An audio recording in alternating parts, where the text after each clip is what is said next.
요한계시록 6장부터 해서 일곱인, 일곱 나팔, 일곱 대접 이렇게 나오는데요. 이것이 예수님께서 이 땅에 처음 오신 초림부터 예수님께서 다시 오시는 재림 사이에 일어날 일들입니다. 이것은 마태복음 24장, 마가복음 13장, 누가복음 21장에 예수님께서 말세에 대한 가르침을 하셨는데요. 거기에 나오는 내용들입니다. 여러분, 말세가 언제입니까? 사도행전 2장의 마가의 다락방에 성령이 임하셨습니다. 이것에 대해서 베드로가 어떻게 얘기했냐 하면 요엘서의 말씀을 인용하면서 말세에 내가 내 영을 모든 육체에 부어주겠다라고 했던 이 요엘의 예언이 성취된 것으로 그렇게 이야기를 했습니다. 그러니까 말세가 언제입니까? 마가의 다락방에 성령이 임한 바로 그때부터 해서 지금까지가 계속 말세이고요. 언제까지요? 주님이 재림하실 때까지 계속 말세라고 하는 것입니다. 그러니까 마가의 다락방에 성령이 임한 그때부터 쭉 재림 때까지 말세니까요. 우리가 살고 있는 지금 이때도 말세다라고 하는 것입니다. 말세의 내용을 보면 그때 어떤 일이 있을 것인가? 처처의 기근, 전쟁 이런 것들이 있습니다. 그리고 또 하나 중요한 현상이 있는데 거짓 선지자들, 거짓 메시아들이 자기가 메시아라고 하면서 온다라고 하는 거예요. 그러니까 크게 두 가지입니다. 처처의 기근과 전쟁이 있고요. 죽음의 일들이 일어나는 것. 그리고 두 번째는 거짓 선지자들이 일어나서 우리가 하나님을 믿지 못하도록 미혹한다라고 하는 것입니다. 이 두 가지가 마지막 때에 일어날 것이라고 하는 것인데요. 이것을 이미지화한 것이 일곱인, 일곱 나팔 이런 것들이라고 하는 것입니다.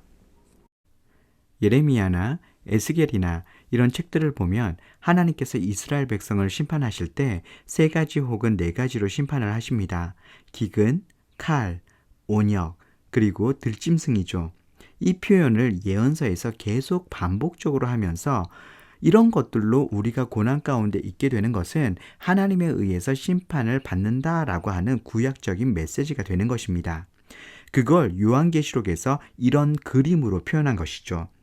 그러면 왜 예언서들에서 기근, 칼, 온역, 들짐승으로 하나님의 심판을 표현할까요? 신명기 28장과 레위기 26장에 보면 하나님께 순종하면 이런 복을 받고 하나님께 불순종하면 이런 저주를 받는다고 하면서 축복의 케이스들과 저주를 받게 되는 케이스들을 쭉 열거합니다. 그 축복과 저주에서 저주의 내용들이 딱 이런 것들이거든요. 칼, 전쟁, 전염병 다 망해가지고 들짐승들이 와서 거하는 처소가 되는 거, 이것이 신명기 28장과 레위기 26장의 저주의 상황이거든요. 그러면 이 저주를 내리시는, 하나님께서 이 저주를 내리시는 목적은 뭘까요? 이 저주의 상황이 되었을 때 자신의 잘못을 깨닫고 하나님께 돌아오라고 하는 것입니다. 이것이 신명기 28장과 레위기 26장의 저주의 목적이다라고 하는 것이죠. 예언서들에서 이 신명기 28장과 레위기 26장의 그 저주의 케이스를 자꾸 얘기하는 게 무슨 이유일까요? 하나님이 너희들이 잘못해서 심판을 하시는 거니까 지금 회개하고 돌아와라 라고 하는 그런 메시지가 되는 거고요. 이 표현을 그대로 요한계시록에서 가지고 왔다라고 하는 것도 회개해야 된다라고 하는 그런 메시지가 되는 것입니다. 인, 나팔, 대접이 신명기 28장과 레위기 26장에 나오는 그 저주의 케이스라고 했고요. 그 목적이 하나님께 돌아오게 하는 것이다 라고 했습니다. 그리고 또 보고 싶은 것이 있는데 인, 나팔, 대접, 심판은 출애굽 10가지 재앙을 모티브로 하고 있다라고 하는 것입니다. 하나님이 출애굽의 10가지 재앙을 통해서 하나님의 심판을 시행하셨습니다. 그 심판을 시행한 목적이 뭐였을까요? 하나님을 알게 하는 것입니다.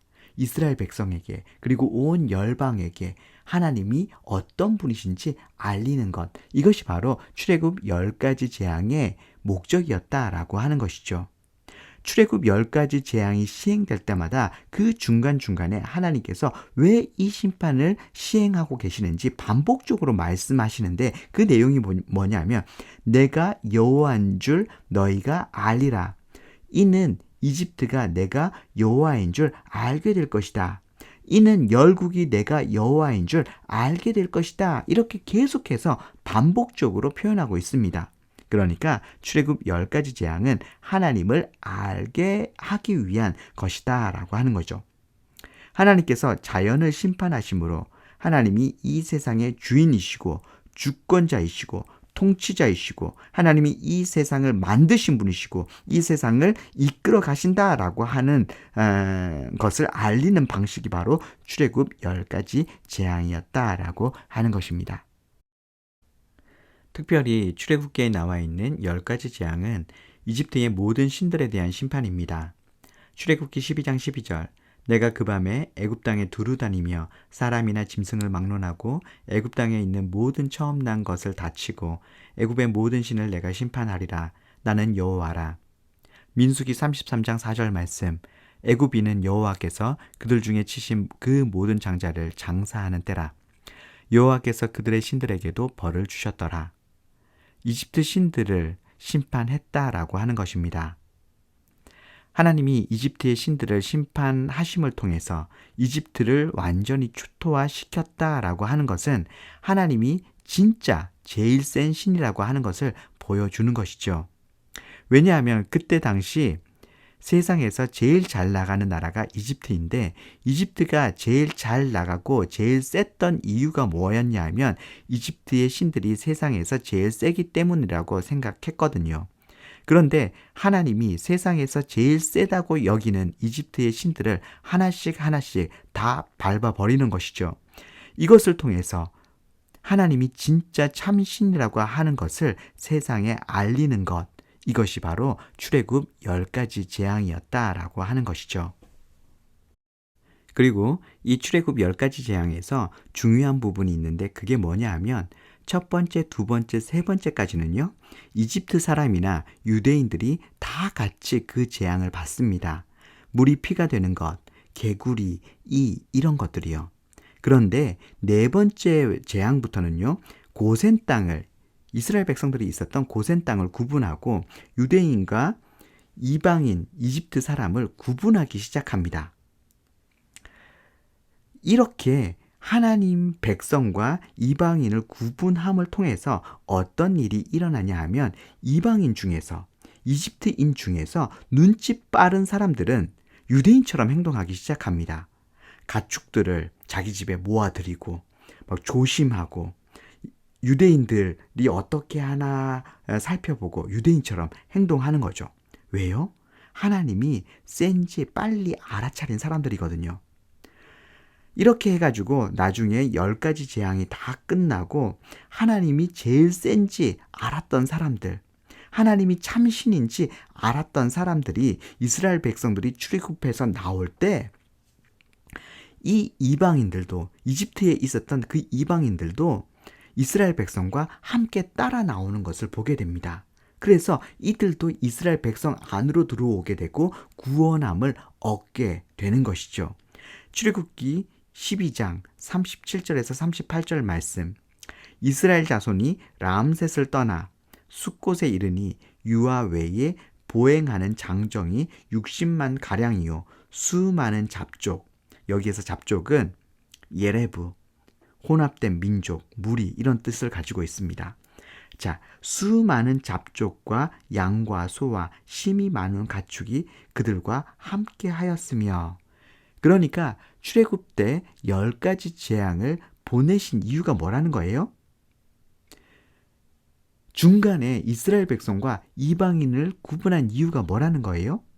하나님을 알려서 하나님이 그들을 구원하시기 위해서 그렇게 하셨다라고 하는 것입니다. 이것과 똑같은 케이스가 지금 계시록에서 7인 7나팔 7대접이라고 하는 거고요. 그리고 출애굽에서 이 이방인과 하나님 백성을 구분한 거 요게 또 이 요한계시록에도 나옵니다. 일곱 나팔에서 다섯째 천사가 나팔을 불 때 황충이 나오는데 이때 하나님께서 구분하세요. 9장 4절 이마에 하나님의 인침을 받지 않은 사람들만 해하라 라고 합니다. 하나님 백성은 내 백성은 건들지 말아라. 내 백성이라고 표시되지 않은 사람들만 괴롭혀라 라고 하는 거죠. 하나님께서 이렇게 구분하시는 이유는요. 이 구분을 통해서 이방인들을 구원하시기 위해서요. 정리하면 일곱인, 일곱 나팔, 일곱 사인까지는 예수 그리스도의 초림과 재림 사이에 계속 반복적으로 일어나는 일들이다라고 하는 것입니다. 첫 번째, 두 번째, 세 번째 이런 순서가 아니라 계속해서 반복적으로 일어나는 일에 대해서 기록한 것이라고 하는 것이죠. 기근은 어떻습니까? 늘 일어날 일이에요. 전쟁도요. 그리고 거짓 선지자들이 사람 가운데서 일어나는 것, 거짓 종교 이단들이 일어나는 것도 계속해서 반복적으로 일어날 거다라고 하는 것입니다. 그러나 그 과정 안에서 하나님께서도 일하실 거다라고 하는 거죠. 하나님께서 그 과정 속에서 하나님 자신을 드러내실 것이고 그것을 통해서 믿는 사람들의 믿음은 더 굳건해질 것이고 하나님을 믿지 않는 이방인들도 하나님께로 돌아오는 그런 일들이 있을 거다라고 하는 것입니다.